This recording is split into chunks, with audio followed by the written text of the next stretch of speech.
everyone. Welcome to the Whole You podcast, where culture meets wellness. We have made it to the month of December, y'all. It is the last month of the year. And what a year it has been. You know what we're gonna do, because you guys know I always start by wanting to do like a feelings check-in, like how are you doing? Can you tell me, instead of how has your last week been, can you tell me how 2024 has been for you?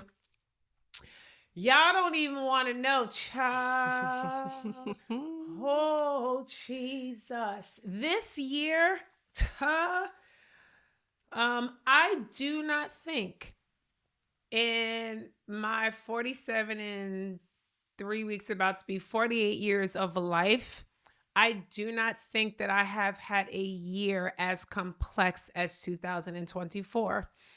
Um, but what I can say about that is that I'm still here, huh?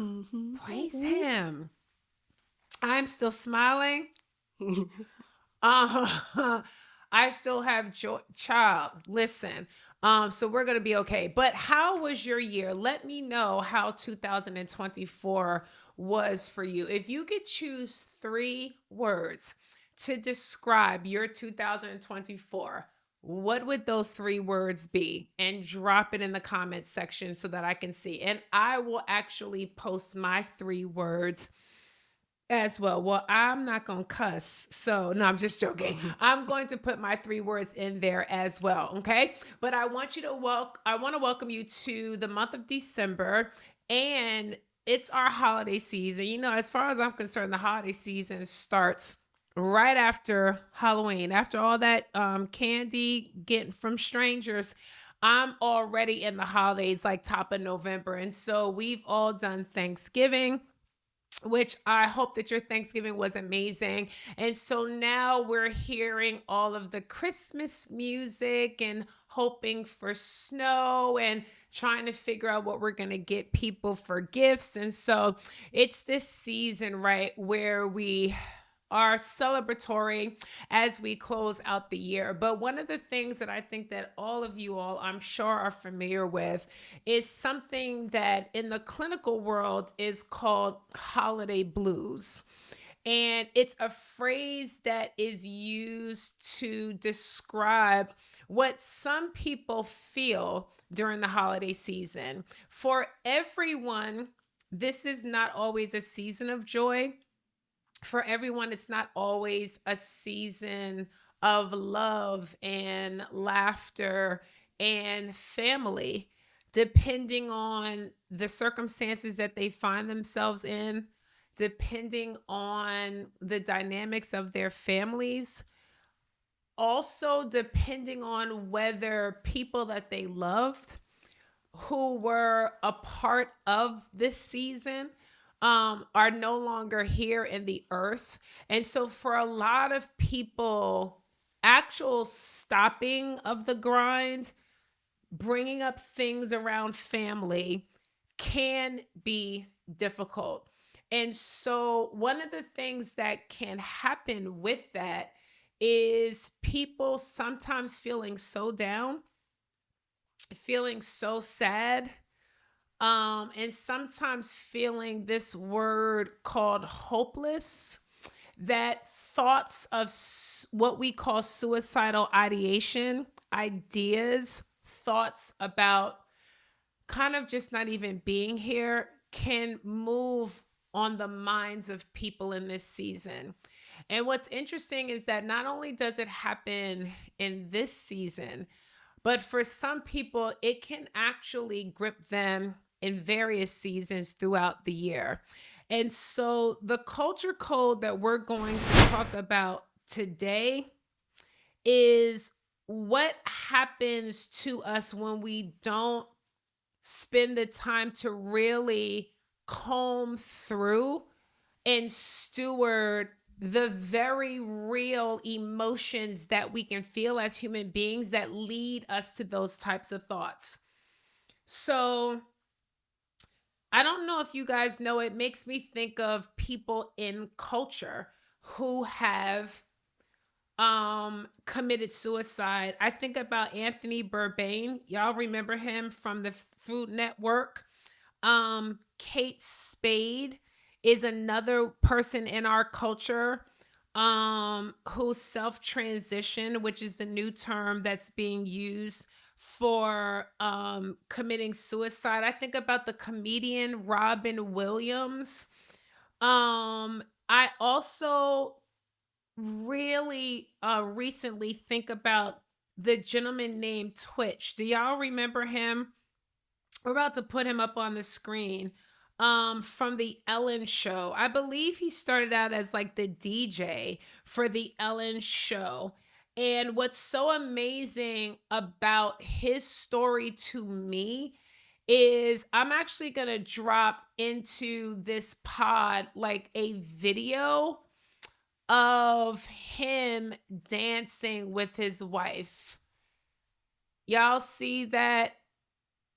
And it's just amazing as like we're watching like him right now dancing and laughing with his wife, and it just seems as though he's so full of life, but nevertheless behind the smile and behind even the movements of his body there was something else that was going on.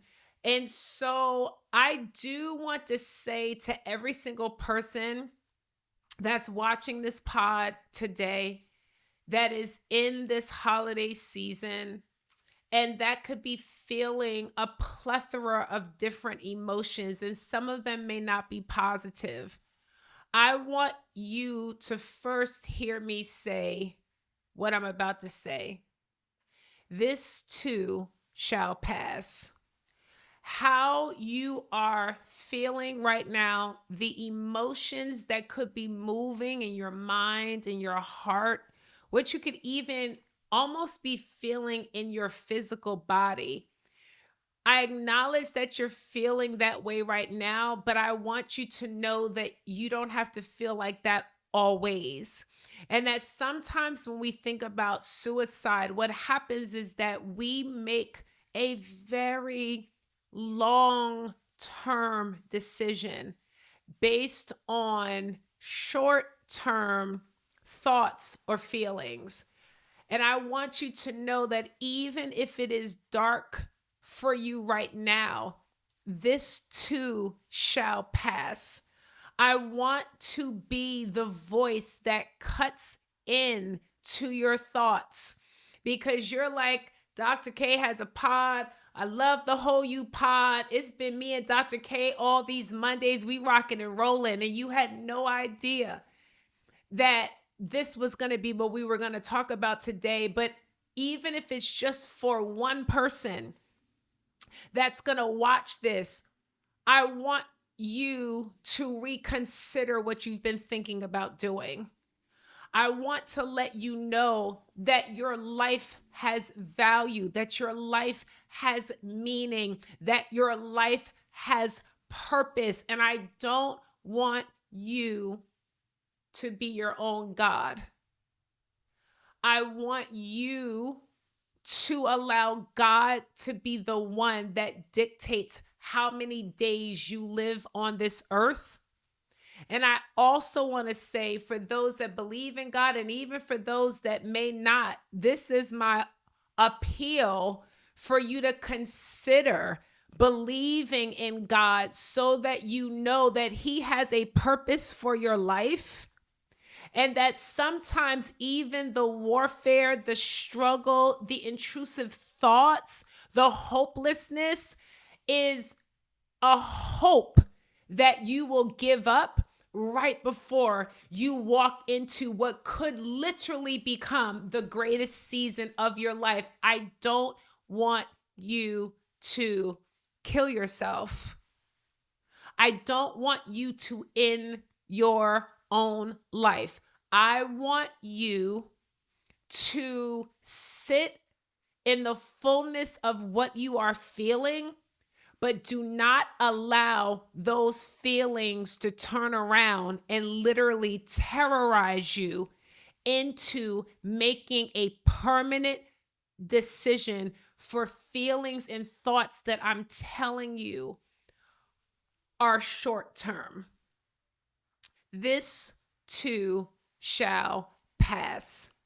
Now, let me talk to those that are going to watch this or might share this with someone, and you have a loved one and they have self transition, and you deal with the residue of that. You deal with guilt or shame or regret. I want to free you from that today. And I want to let you know that the reality is that people have this ability called choice, free will, and you did not do anything wrong, and there was nothing that you could have done. It is a choice and a decision that they made. One of the greatest ways, though, that you can honor their life and honor what they meant to you is by making sure that you don't stop living yourself. And so if you are the loved one of someone that has committed suicide, my heart goes out to you, especially this holiday season. And I want you to receive these words of love and kindness. I'm hoping that they will literally wrap around you as a hug to say, I can't even imagine what that is like. But I want to encourage you to continue to have the strength every day to stay in the thick of life in spite of it all. For those that you haven't gotten to that point, but anxiety, excessive worry about having to engage with family is something that you deal with this month. Um, the challenges of family dynamics that can bring about a sense of sadness, that can lead you to feelings of depression. Also, comparison is like a thief in the night in this particular season. So, I want to encourage you to make sure that you're monitoring your ear gate and monitoring your eye gate, that there might be times and moments throughout the day where maybe being on social media may not be the best for you.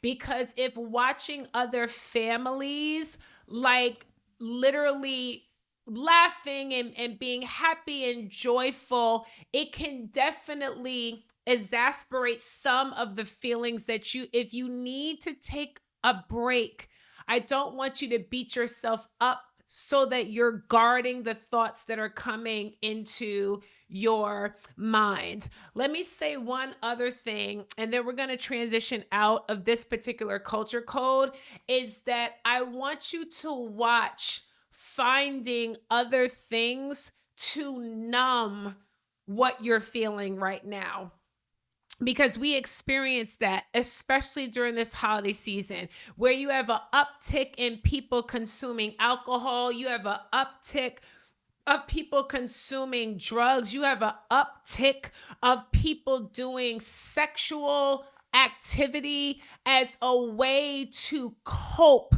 with the enormity of the feelings that they are having. I want to encourage you, which I'm going to do more and more in this podcast, that you would have the strength to confront what you feel, to sit inside what you feel. And let me tell you, as a clinician, why that can be very helpful, even though right now you think that it can be harmful. Our emotions and the things that we feel ends up being a communicator for us.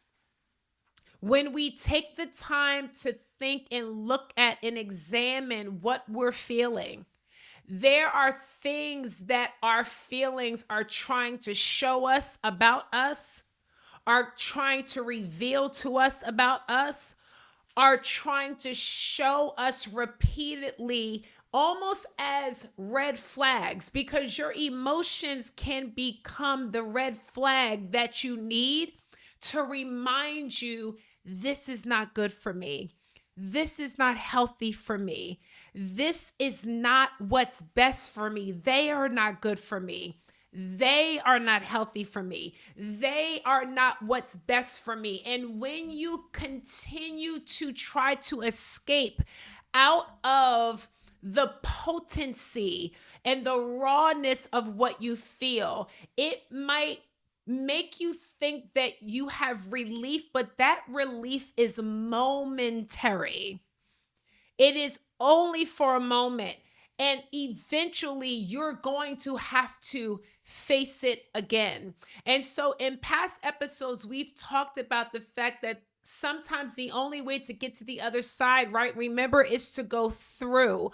And so during this holiday season, I want you to not run from the reality of how you're feeling, but I want you to sit in those feelings. I want you to give yourself grace. I want you to almost honor what you're feeling, and then I want you to examine it.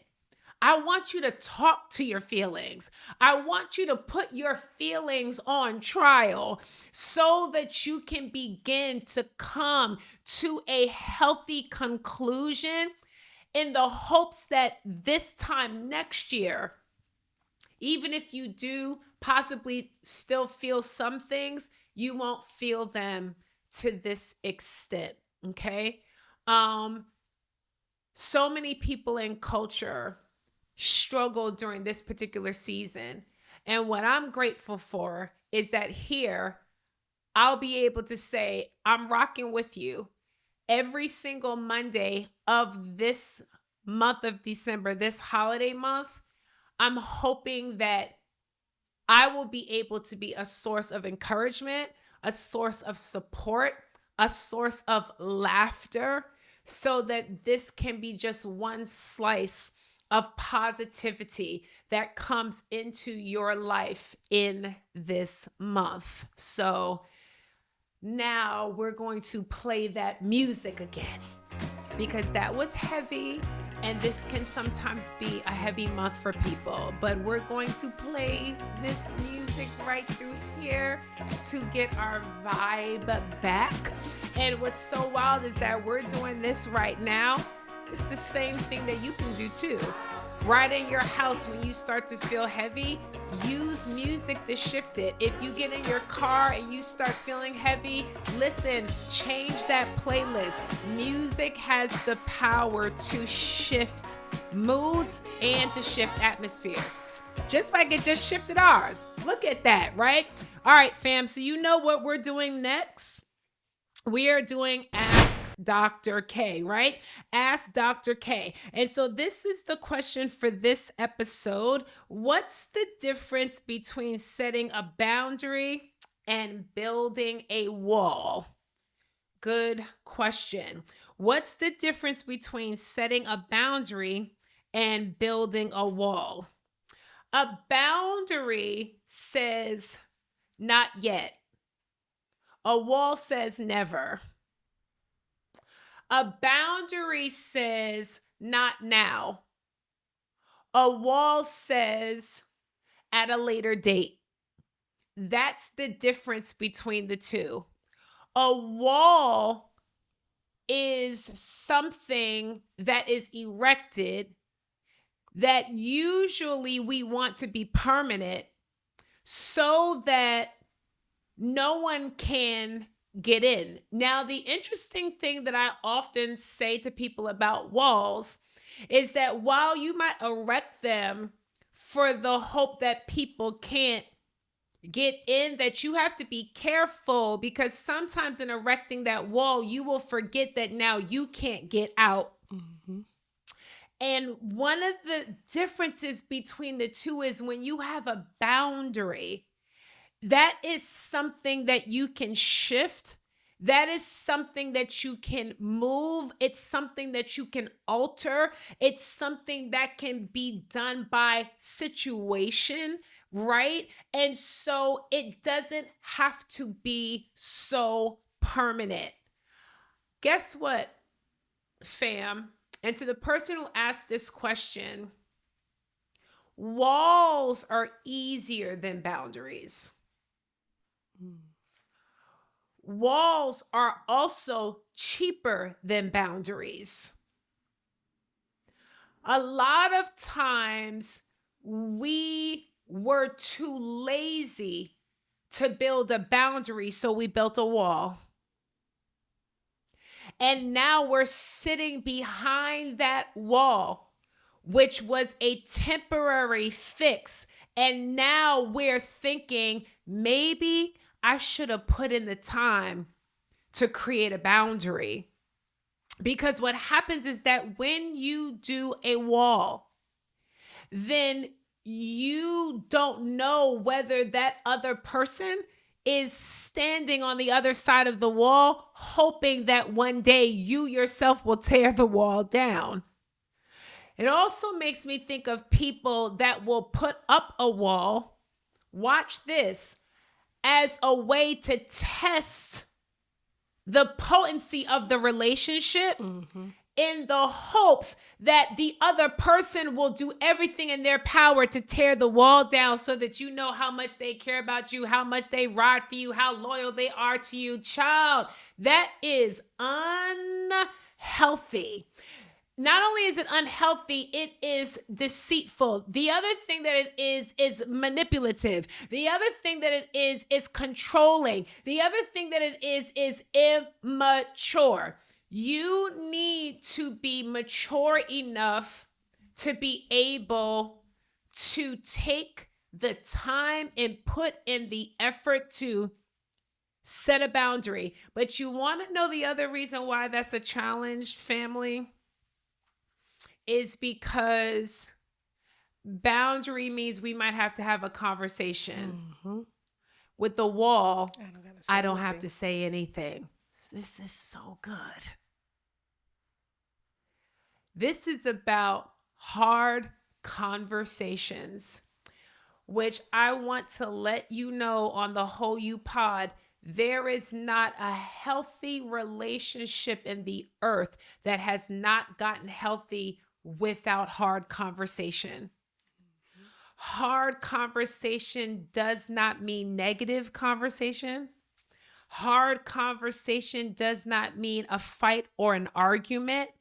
Hard conversation means I don't know whether you agree right now, and I'm not necessarily looking for agreement as much as I would really appreciate to just be heard. That a hard conversation might mean a willingness on my part to watch it, compromise. That now I'm going to have to decrease my selfishness, Mm-hmm. and that I'm going to have to be willing to meet somebody in the middle. Yeah. And so, again, those are the differences. I do not want any of us to live our lives behind walls because that feels like a jail to me. Mm-hmm. Again, it keeps people from coming in, but it also, without you realizing, it keeps you from going out. I don't want you to isolate yourself by putting these walls up in your life, these walls up in your heart, where you are not open for people to be able to pass through you and you to be able to pass through them. I want to encourage the person that asked this question to be willing to do the work to set a boundary. And I have good news for all of us. You can change the boundary Mm-hmm. because it's not a wall. And I put this in place at this time in this particular season because it was what was bet. And now, because it's not a wall, I can make adjustments to the boundary. And so I know that it's easier said than done, but do not do the quick thing. I want us to start to get to the point where we're whole enough to be able to do the hard thing if it means that the hard thing is going to lead me to the healthy thing. Yes, yes. What is it that Tabitha Brown? Very good. Very good. Very good, right? We all love Auntie Tab. Okay, fam. Last segment of this episode is, y'all know it, the situation room, right? So, this is a situation that someone emailed into us, and I'm going to read it. It's a little lengthy, so I'm going to like chop it up a little bit, but it is my hope, as we told you in our email box, that we were going to answer and give you feedback on your situation right on the pod. So this is what this person says. She says, I met a guy in college that has recently resurfaced. And back in college, I would have given anything, this is the key, to be with him as he had shown interest. But she said, I learned he had a girlfriend, so I left him alone. That's a good thing. Shout out to her. Go girl. Sometime after school, I heard he was married and had a child, so I buried the possibility of us ever being together. And then she says that 20 years later, he sends an email asking if she was single and saying that he wanted to give them a shot. Now, this is the key. He's divorced, right? So he must have got divorced. Now he's going down memory lane. Like, who did I know when I was in college? So she said he was eager for me to say yes, being very straightforward. He said he was looking for a wife. That's interesting, y'all, right? She said, I resisted as I needed to think about it, whether I wanted to invest my emotions. As she says, it had been a long time since she had been in a dating relationship, but she says that he was persistent. And so she starts giving a recollection in her situation, y'all, about how he starts to be so intentional about engaging with her and coming to see her. And they're FaceTiming every single night. And so this is like a thing that is going on, and things seem to be going well. And so she says that she dropped her guard, which I don't think was premature. She took her time. It sounded like she was pacing herself at the beginning, and then he's pursuing her in a consistent way. And so she dropped her guard, and then, y'all, here come the foolerization.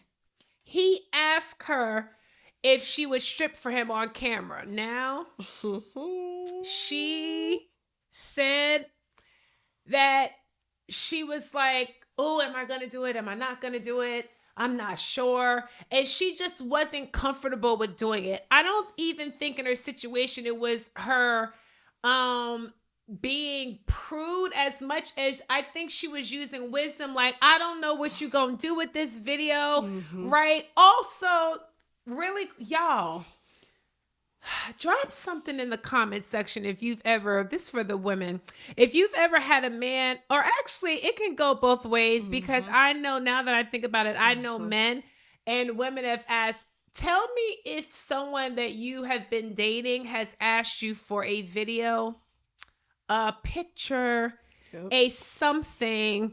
They're not your spouse, and whether it made you cringe, were you like, this is tacky? Were you excited about it? Did it shift the nature of how you viewed the person? Because I know a lot of people, some of them might be in this comment section in a minute, who things were going so good. And then all of a sudden, just this very desperate, very high school, sorry brothers, just the request, it just, sometimes it just comes out of nowhere. And so you really have to be careful when you decide to ask that of someone, because you really don't know whether it's going to backfire. It backfired on this brother in this situation, right?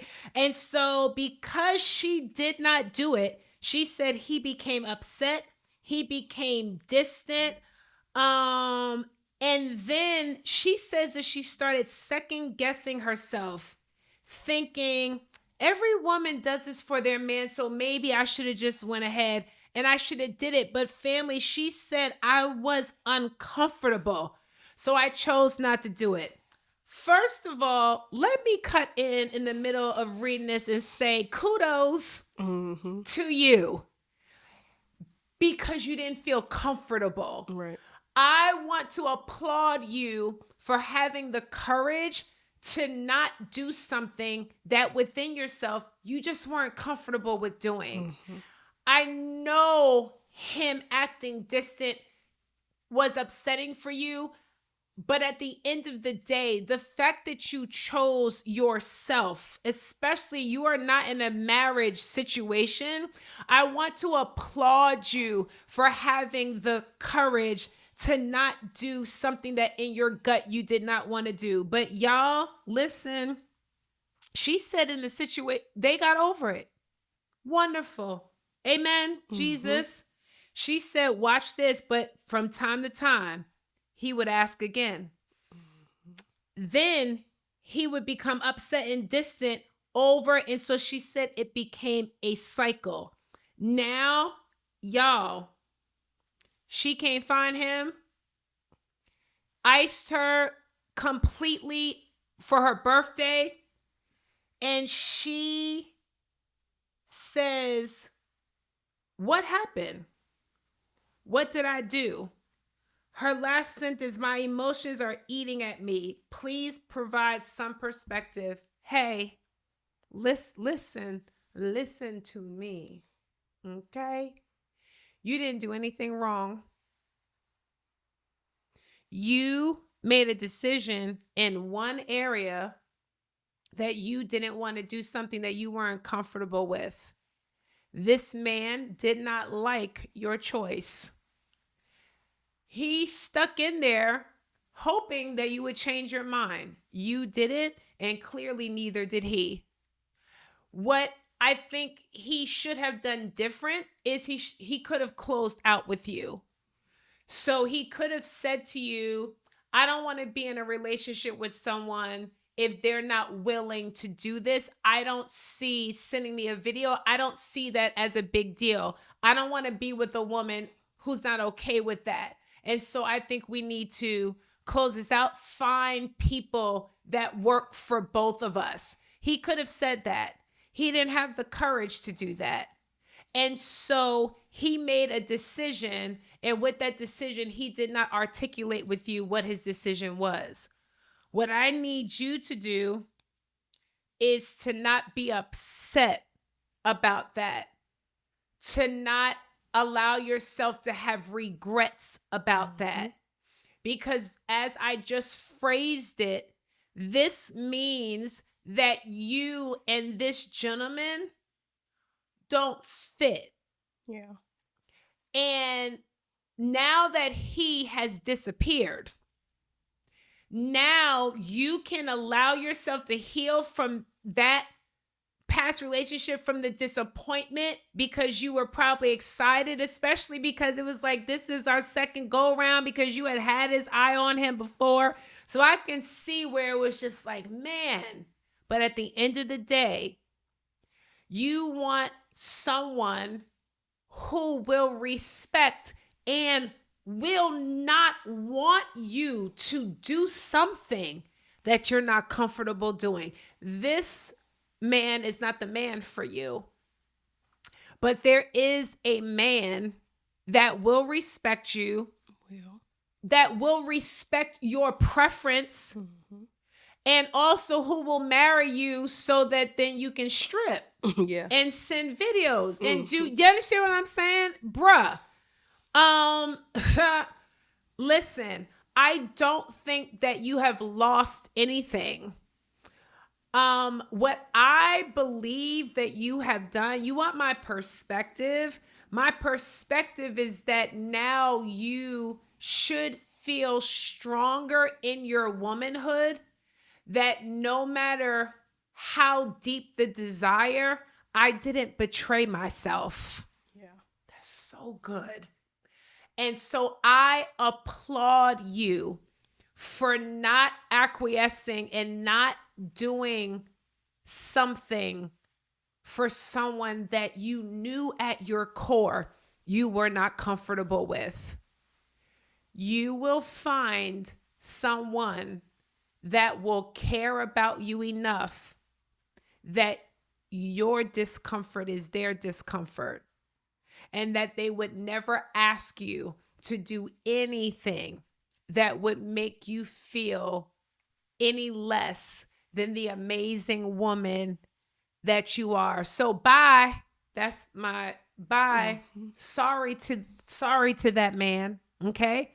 And hopefully he will find a video connoisseur. Hopefully he will find an OnlyFans Fans. top tier. Hopefully he will find a woman that will send him 9,000 videos. Bye. And Toodaloo. there's nothing wrong with that woman in her video ministry. So Lord, let everybody find a person. Mhm. But you need to feel strong in your womanhood. That's my perspective on that. All right, fam, listen. Ho, ho, ho, Merry Christmas. Get into these malls early, okay? Because people gonna be tore through these bins, and the people gonna know this was a last minute gift, okay? Let's put some thought into this. Oh, and you know what? I have an Yep. idea about something we're gonna do in the future. Just stick with me in the month of December. We're gonna have fun, okay?